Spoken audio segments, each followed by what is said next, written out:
Hi everyone, welcome to Admin of Code Day 24, Never Tell Me the Odds. This video I'll be going over my solution in Python and just sort of how I approach the problem. Let's get right into it.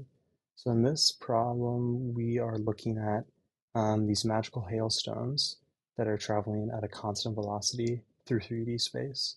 So the hailstones can each be described using 6 numbers, so a line in this input, where the first 3 numbers are the position in x, y, and z.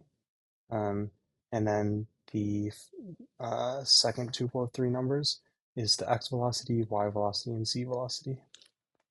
And so, yeah, these points, their motion is entirely described by the starting position and then this velocity, which, yeah.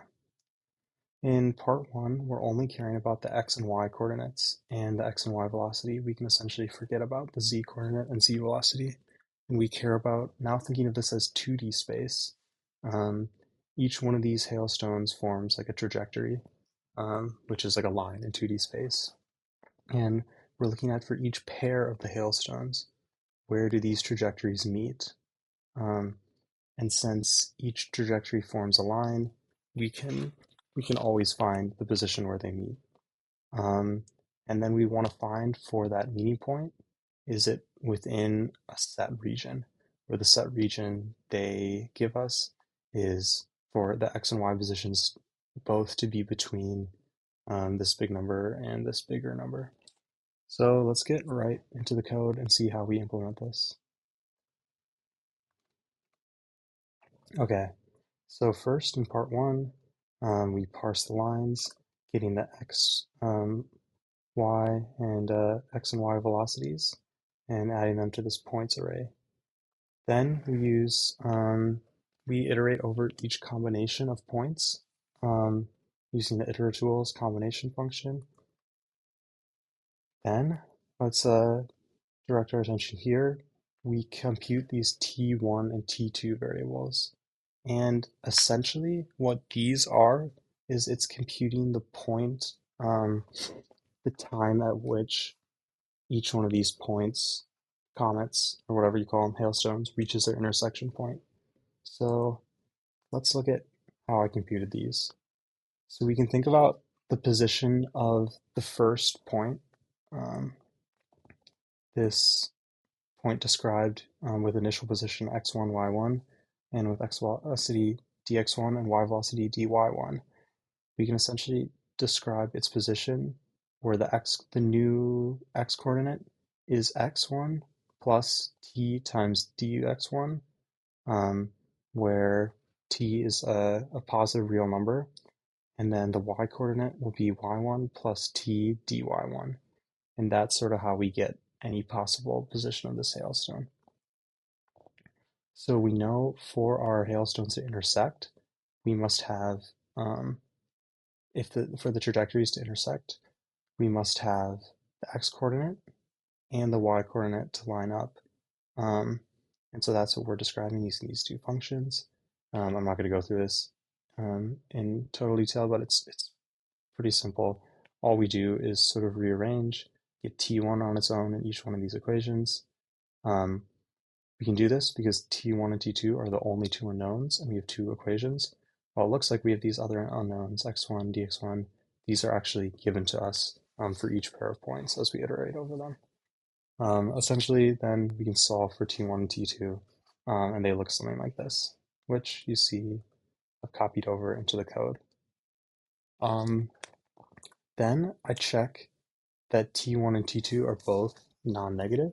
This is important because it's possible that the intersection point is behind the starting position of um, one of the hailstones with respect to its trajectory, and so that obviously would not be a valid crossing point because the stones can only move forward, not backwards.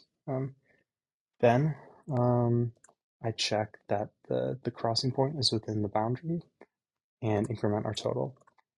Something I skipped over before was that we need to make sure that here we have this denominator, which is the same for both functions, and we need to make sure that it is positive, or sorry, not equal to 0. And if it is equal to 0, um, we check if it is equal to 0, that essentially means that these two lines are parallel. Um, then we check if the starting points are the same, because um,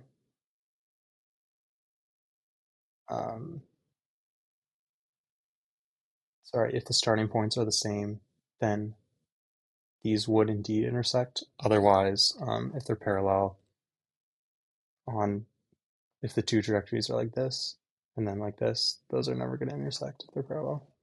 And so then we can just return our total. And so that's part one, pretty straightforward. Now let's go into part two. So for part two, we're now caring about the z coordinate again and thinking about this as 3D space.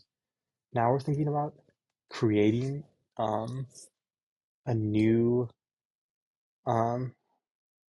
hailstone that we are throwing with a set initial position and x and y coordinates. Sorry, initial position and velocity. And so we have all of these hailstones, but the problem is telling us that if we pick the right initial position and velocity, we can find it'll be such that at each hailstone will perfectly collide with the rock we throw. Um, and so this is a different problem because the lines don't just need to intersect. The hailstone and each rock need to actually collide at um, each point. So we can see that in the example they give, they have initial position here, velocity here. I mean, I'm not going to go through it, but you can see they can, with an explicit collision time, they can compute the current position of the rock and the hailstone, and they're the same. And we think about the rock we throw as not changing its trajectory when it hits any of these hailstones, just to make it simpler. Yeah, and so the current position is calculated using the same formula as I did before, just adding the z component, where t is 5. So we have this hailstone, we get calculate the collision position as well as the rock position by doing 19 for the initial x coordinate plus -2, the z velocity times 5. So we get 9, 13 plus 5 times 1, 18, 30 times -2 times 5, 20.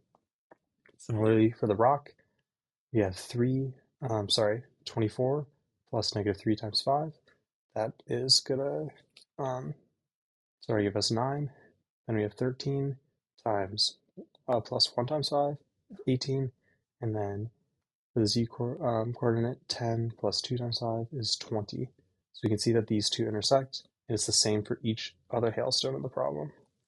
And yeah, let's go into the code and see how we're going to approach this. So once again, we iterate over the lines. What's key in this point is that we're only iterating over 3 of the lines, and we're doing some other stuff too. So what this problem is setting up is just a system of equations where we have, for each hails, we have 6 unknowns initially because we don't know the x, y, and z plus the x, y, and z velocity of the rock we throw. So that's 6 unknowns.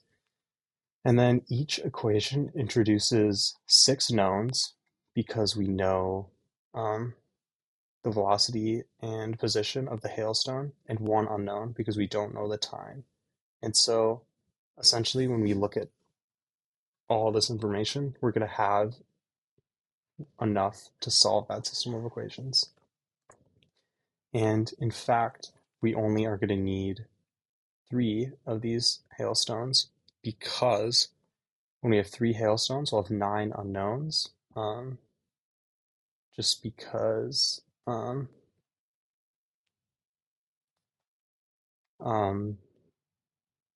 we'll have these initial 6 unknowns plus the time for each one of these. But we have 3 equations, and what's key is that we only need to find 3 different values. All we need is the x, y, and z coordinate of the initial throw, and then we add those together.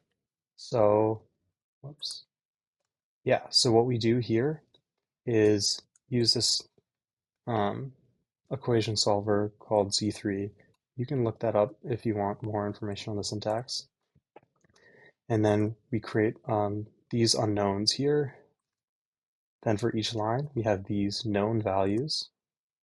We have this unknown value, which is the time of the intersection for this hailstone.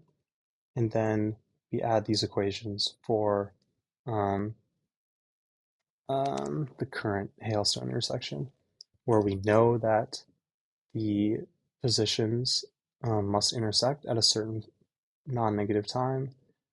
So the x-coordinates must match up, the y-coordinates must match up, and the z-coordinates must match up. Then we check that this solution is possible. That's like a or satisfiable. Then we compute, and all we have to do then is return x, y, and z as a ln, as an integer, and sum those up. So yeah, that's part two. Maybe a little bit unsatisfying because you have to use this solver. You can write your own solver. Or I saw it online, there's some heuristic approaches. I'm not the heuristic approaches, I guess, worked, but I don't know. It seems a little they made a lot of assumptions is all I'm saying, and it worked on this input, but I don't know if that's the case generally. Then there's the you can code up your own solver if you want to do that, go for it. But I just use Z3. So yeah, that's it for this video. Thanks for watching, and see you soon for the final day, day 25.